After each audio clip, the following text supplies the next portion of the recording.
বৃষ্টি ভেজা সন্ধ্যায় হঠাৎ করে ঝাল ঝাল মুখরোচক খাবারগুলো খেতে মন চাইলে এই রেসিপিটি বানিয়ে নেওয়া যেতে পারে। হাতের কাছে কয়েকটি উপকরণ থাকলে খুবই অল্প সময় তৈরি করে নিতে পারেন।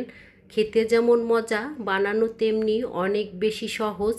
রেসিপিটি তৈরি করার জন্য এখানে আমি 1 কাপ পরিমাণ পানি দিয়েছি, স্বাদ মতন লবণ দিয়েছি, কাঁচামরিচ কুচি, ধনেপাতা কুচি দিয়ে দিলাম।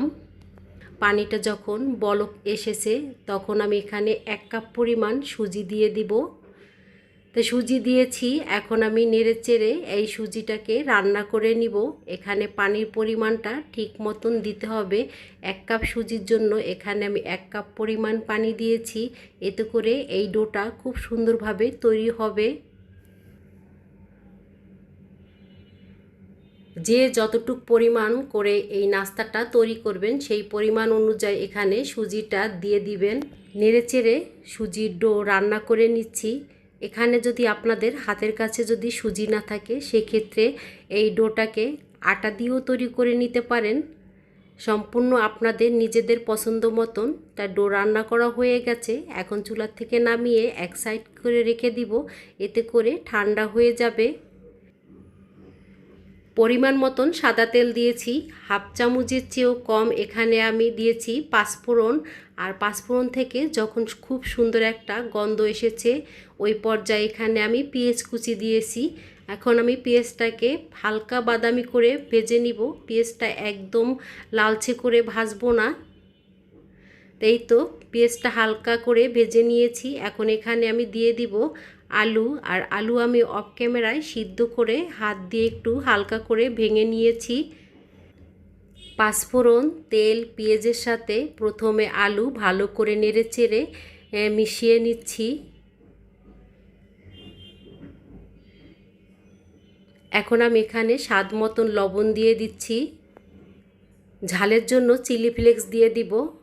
আপনাদের হাতের কাছে যদি চিলি ফ্লেক্স না থাকে সেক্ষেত্রে শুকনা মরিচ শুকনা খোলায় টেলে গুঁড়ো করেও দিয়ে দিতে পারেন, অথবা লাল মরিচের গুঁড়োও দিয়ে দিতে পারেন, সম্পূর্ণ আপনাদের পছন্দ মতন।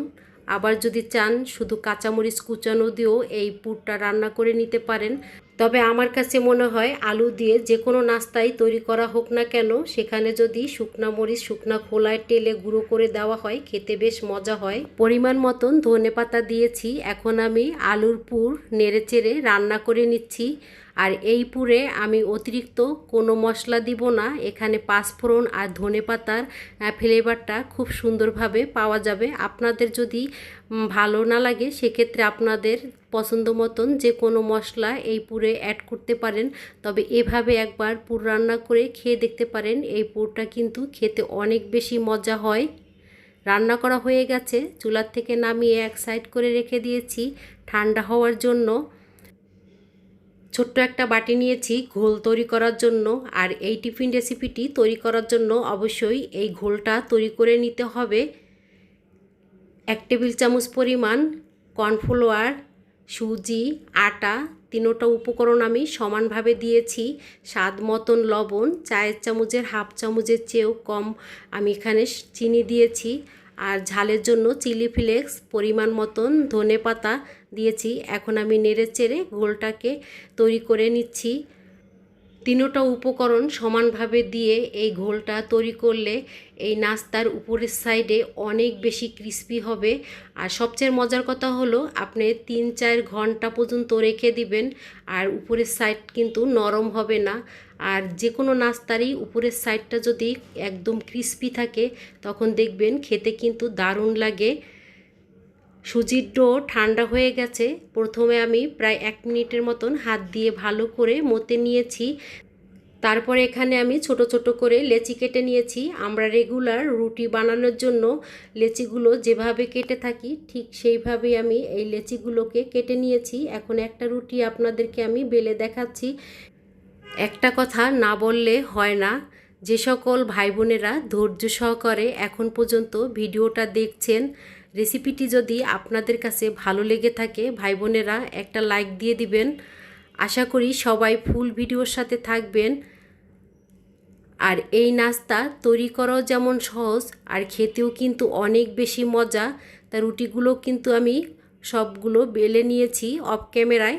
আর এখন আমি একটা রুটি নিয়েছি, ফিরার উপরে দিয়ে দিলাম, উপরের সাইডে দিয়ে দিচ্ছি আলুর পুর। আর এভাবে আলুর পুরগুলো আমি সব সাইডে হাত দিয়ে ছড়িয়ে দিচ্ছি।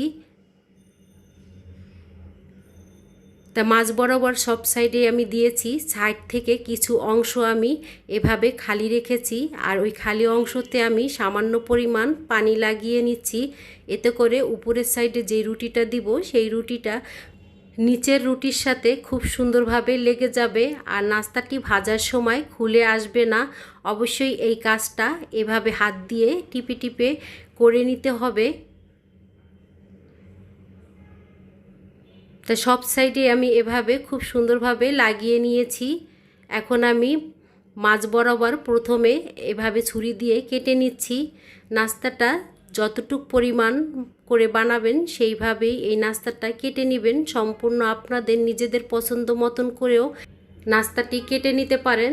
তবে আমি এখানে 4টা ভাগ করে নিয়েছি, আর এই 4 ভাগ করেই আমি প্রতিটা রুটি কেটে নিব। অফ ক্যামেরায় সবগুলো কেটে নিয়েছি, এক সাইড করে রেখে দিলাম। প্রথমে সুজি, আটা এবং কর্নফ্লাওয়ার দিয়ে যে ঘোল বানিয়ে রেখে দিয়েছিলাম সেই ঘোলটাকে নেড়ে চেড়ে নিয়েছি। তারপরে এভাবে রুটিটা আমি ঘোলের উপরে দিয়ে চুবিয়ে এখন আমি তেলে ছেড়ে দিচ্ছি। আর তেলের পরিমাণটা একটু বেশি করে দিতে হবে, সেক্ষেত্রে কিন্তু এই নাস্তাটা খুব সুন্দরভাবে তৈরি হবে। তবে আপনাদের পছন্দ মতন করে আপনারা এই নাস্তাটা ভেজে নিতে পারেন, যে যেরকম করে খেতে চান সেইভাবেই খেতে পারেন। এক সাইড ভাজা হয়ে গেছে, এখন আমি অপর সাইড ভাজার জন্য নাস্তাগুলো উল্টিয়ে দিচ্ছি। আর উপরের সাইডে খুব সুন্দর একটা কালার এসেছে। আর এই নাস্তাগুলো খেতে যে এতটা মজা, এক বসাতে আপনি 3 থেকে 4 পিস খেয়ে নিতে পারবেন। খাওয়ার সময় প্রতিটা কামড়েই কুড়মুড় শব্দ আসে। আর আলুর পুরটা যখন মুখে পড়ে তখন তো এতটা মজা লাগে, এর স্বাদ সত্যি বলার মতন না আর ভুলে যাওয়ার মতন না। রেসিপিটি তৈরি করে খেয়ে দেখলেই বুঝতে পারবেন কতটা মজা হয়। এই নাস্তাটি তৈরি করা যেমন সহজ, খেতেও তেমনি অনেক বেশি মজা। একটা একটা করে সবগুলো নাস্তাই আমি অফ ক্যামেরায় ভেজে নিয়েছি, এখন আমি তুলে নিচ্ছি। আজকের এই আলু, আটা এবং সুজি দিয়ে তৈরি নাস্তার রেসিপিটি আপনাদের কাছে কীরকম লেগেছে? রেসিপিটি যদি ভালো লাগে চ্যানেলটি সাবস্ক্রাইব করে চ্যানেলের পাশে থেকে যেতে পারেন। আজকের মতন এই পর্যন্ত। আল্লাহ হাফেজ।